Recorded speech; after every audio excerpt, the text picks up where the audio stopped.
हाय, मैं प्रभाव आप सभी का बहुत बहुत स्वागत करता हूं आपके अपने यूट्यूब चैनल पे, जहां हम डिस्कस करते हैं financial education, financial planning and financial market.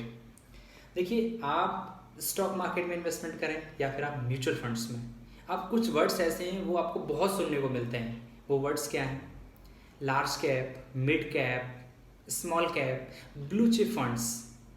आपका फाइनेंशियल एडवाइजर है या फिर फाइनेंशियल एक्सपर्ट है, जो भी आपका है, वो आपको बोलता है, अगर आपने उसको पूछा कि सर आप इसका मिड कैप फंड ले लीजिए, कभी जानने की कोशिश करिए कि ये मिड कैप है क्या, लार्ज कैप है क्या। अगर वो ब्लू चिप बोल रहा है तो क्यों बोल रहा है, उसमें मेरा क्या रिस्क है, मतलब मेरा पैसा कितना होना है, कितना आना है, कितना जाना है, ये सारी चीज़ें आपको पता होनी चाहिए।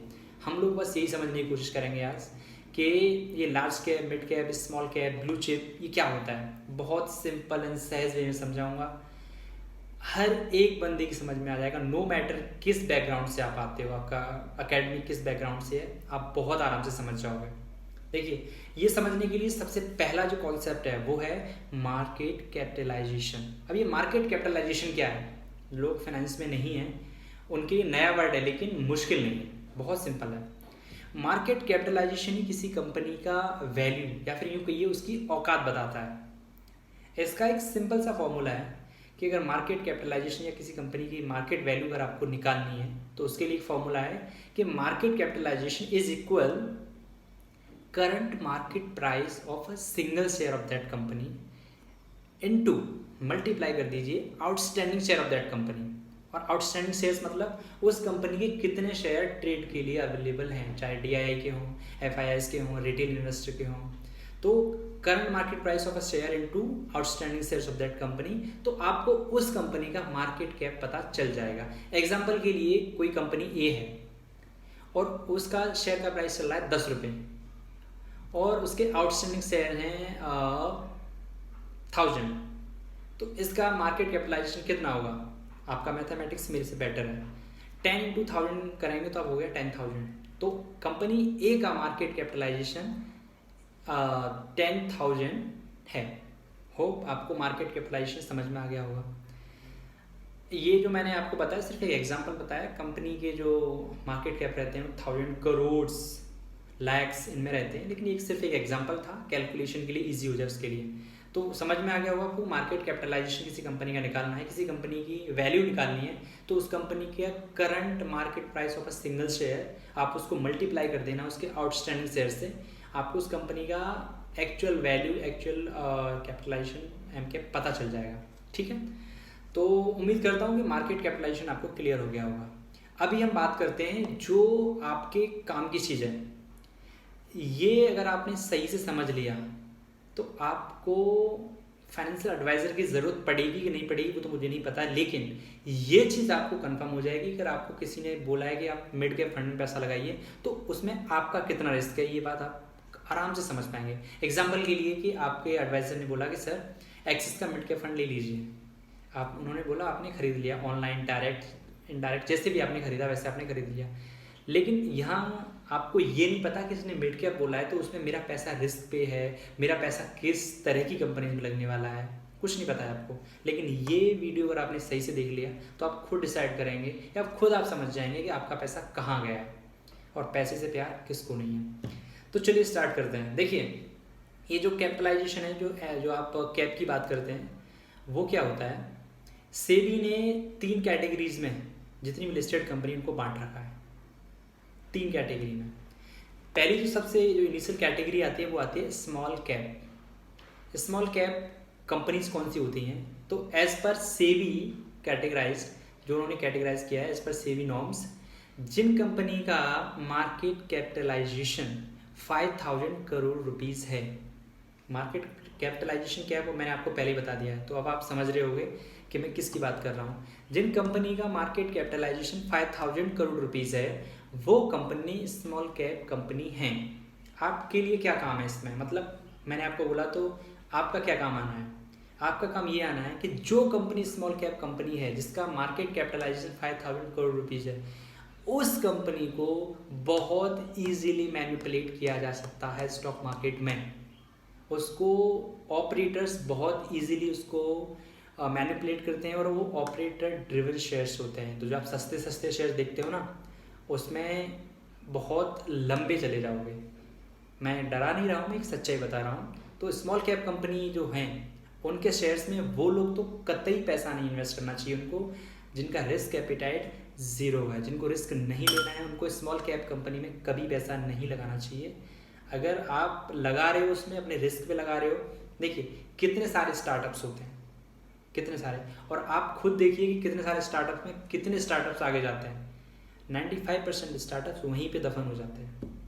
तो अगर आप स्मॉल कैप कंपनी में पैसा लगा रहे हो तो आप वहाँ पे अपना पैसा रिस्क पे लगा रहे हो। हाँ, अगर आपका पैसा सही जगह पे चला गया, हो सकता है कि आपको रिटर्न्स भी बहुत शानदार हो जाएं, हो सकता है कि आपको 5,000 रुपये का 5 लाख भी कर दें, 5 करोड़ भी कर दें, लेकिन ज़्यादातर टाइम में वो आपका पैसा रिस्क पे, क्योंकि जो छोटी कंपनी है उसके आपके, अगर आप रिसर्च भी करोगे तो क्या रिसर्च करोगे, उनके फाइनेंशियल डेटा इजीली अवेलेबल नहीं होते हैं, तो वहाँ पे रिस्क है।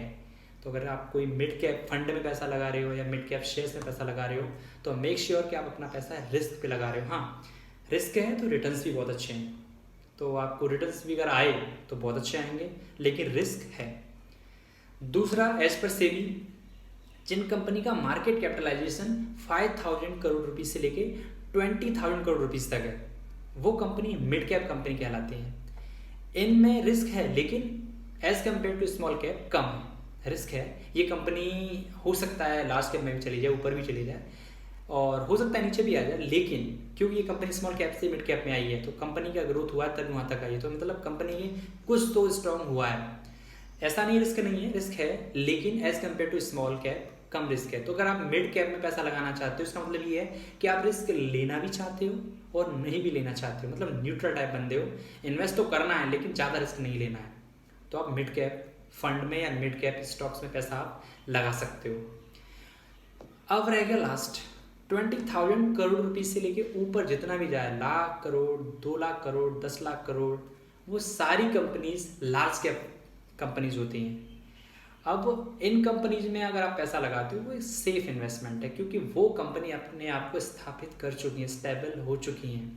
लेकिन एट द सेम टाइम पे जैसा आपका रिस्क कम है, वैसे यहाँ पे आपके ग्रोथ के चांसेस भी कम है।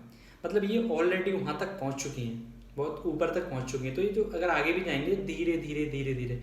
तो अगर आप लॉन्ग टर्म में सेफ इन्वेस्टमेंट करना चाहते हो तो आप लार्ज कैप फंड में पैसा लगाइए या लार्ज कैप कंपनीज के ही शेयर खरीद लीजिए। जैसे कि हमारे अगर इक्विटी मार्केट की बात करें, स्टॉक मार्केट की बात करें, तो आप HDFC है, रिलायंस इंडस्ट्रीज़ है, TCS है, और आपकी SBI बैंक है, ये सारी जो कंपनी लार्ज कैप कंपनी है, जो इनमें आप पैसा लगा सकते हैं। कम है रिटर्न्स, लेकिन पैसा आपका सेफ है, सिक्योर है। तो अभी आप ये डिसाइड कर पाओगे कि आपके रिस्क एपिटाइट के हिसाब से आपको मिड कैप फंड में पैसा लगाना चाहिए, लार्ज कैप में लगाना चाहिए या फिर स्मॉल कैप में लगाना चाहिए। तीनों चीज़ मैंने आपको बता दी। उम्मीद करता हूँ कि आपको अभी ये कैप कौन सा है, मिड कैप क्या, लार्ज कैप क्या, इसमें कोई कन्फ्यूज़न नहीं रहेगा।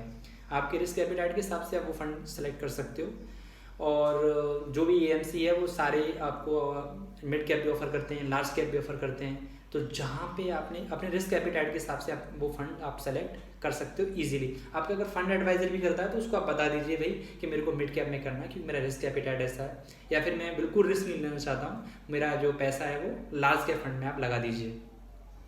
तो ये तो हो गया आपका mid cap, large cap, small cap. मैंने मार्केट कैपिटलाइजेशन आपको क्लियर कर दिया।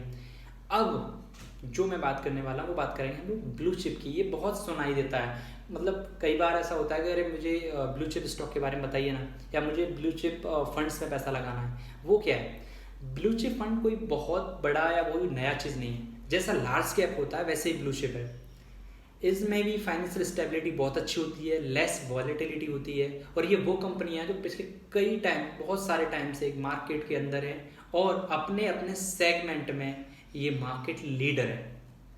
तो ब्लू चिप जो फंड हैं उनमें जो लोग इन्वेस्टमेंट कर रहे हैं उनके लिए मैं बता दूं, आप एकदम सेफ जगह पे इन्वेस्टमेंट कर रहे हो।